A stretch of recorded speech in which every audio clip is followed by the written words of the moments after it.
It's the spring of 1915. The Great War has been raging for nearly 9 months, and the Western Front has already transformed into a bloody stalemate. The belligerents are desperate for new ways to break the deadlock, and it appears the Allies have found an answer. On April 26, 1915, in London, delegates from Italy, Great Britain, France and Russia assembled to sign a secret agreement that would go down in history as the Treaty of London. This document would introduce a new belligerent to the war, the Kingdom of Italy. To understand why this moment was so pivotal, one must look at the precarious position of the signatory. Italy achieved national unification between 1861 and 1870. Yet by 1914 it was widely considered the least of the great powers due to systemic weaknesses. The country was deeply divided socially and politically. The nobility, the church, the peasantry and big business interests were generally unenthusiastic or hostile toward the idea of conflict, while the powerful socialist movement actively opposed what they viewed as a capitalist war. This internal weakness was mirrored by a severe lack of military readiness. In 1914, the Italian army was morally and materially unprepared. Soldiers lacked modern equipment compared to other European powers, and there was deep cultural resistance to military service. Italy was still recovering from the costly Italo-Turkish War of 1911-1912, which had strained the treasury and exposed serious deficiencies in equipment and artillery. The army that would march in 1915 was larger on paper than in 1914, but it remained poorly prepared for modern war. Despite these weaknesses, Italy played a dangerous diplomatic game. Since 1882, the nation had been a member of the Triple Alliance with Germany and Austria-Hungary.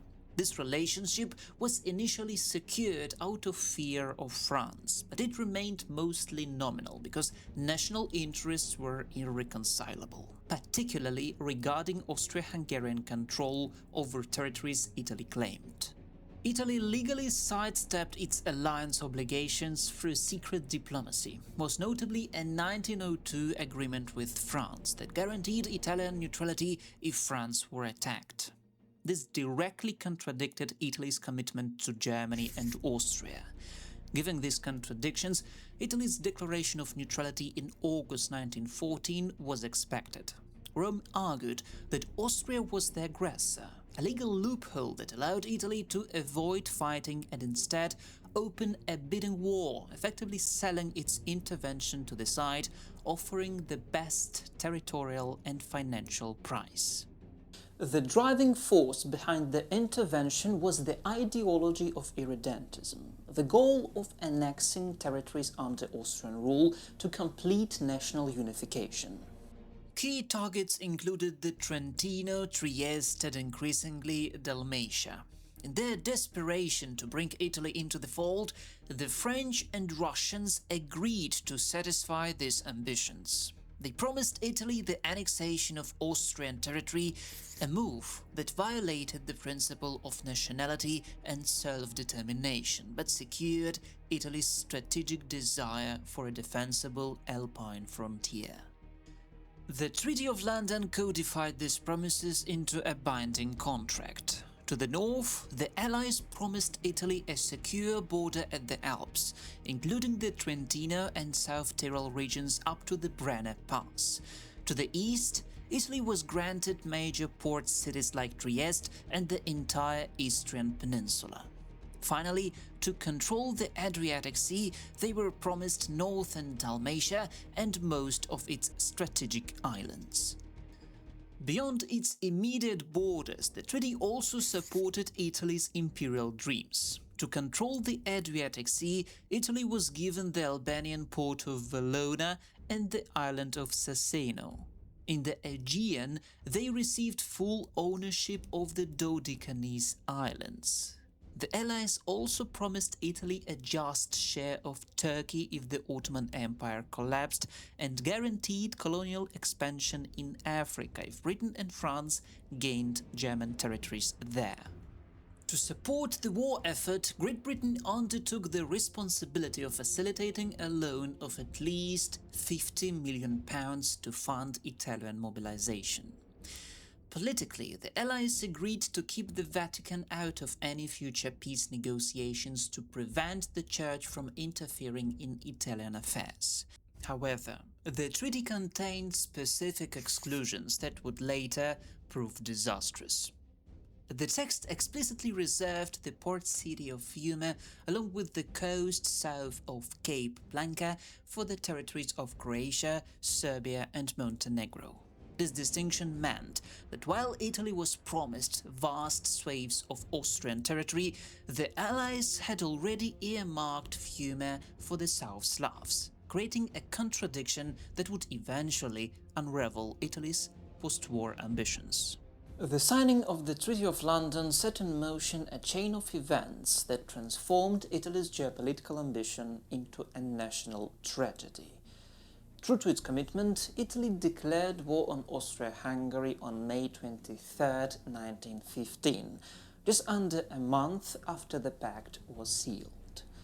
However, the complexity of Italy's old alliances lingered. The declaration of war against Germany was conspicuously postponed for over a year, a diplomatic hesitation that hinted at the country's internal divisions.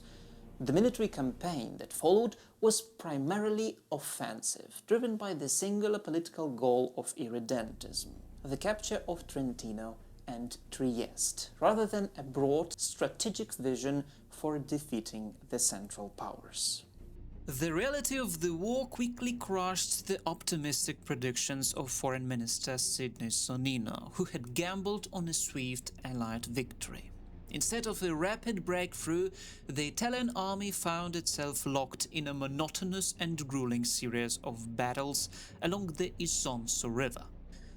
The war effort was consistently undermined by Italy's feebleness, a result of chronic military unpreparedness and deep-seated anti-war sentiment. This fragility culminated in October 1917 with the Battle of Caporetto, a catastrophic defeat that shattered the Italian lines.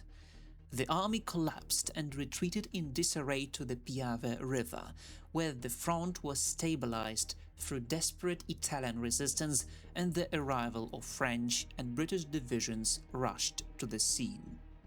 When the guns finally fell silent, the diplomatic battle proved just as treacherous as the military one. At the peace table in 1919, Italy's territorial claims, enshrined in the secret Treaty of London, collided violently with the new moral authority of US President Woodrow Wilson. Wilson refused to recognize the secret pact, championing instead the principle of national self-determination, which directly contradicted Italy's annexation of Slavic and German-speaking lands. Matters were made worse by a tactical blunder from Italian diplomats, who demanded the annexation of Fiume, a city the Treaty of London had explicitly reserved for the South Slavs. This overreach allowed Britain and France to expose the contradiction in Italy's position, demanding the strict enforcement of the treaty for Dalmatia while simultaneously violating it to claim Fiume.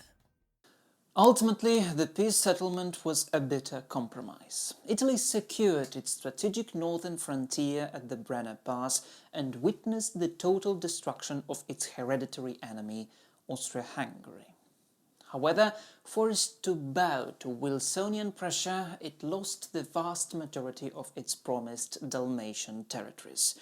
This outcome birthed the potent political myth of the Mutilated Victory, a widespread conviction that Italy had been betrayed by its allies and cheated of its just rewards. This sense of national grievance fueled a deep resentment against the liberal state, paving the path for Benito Mussolini and the rise of fascism.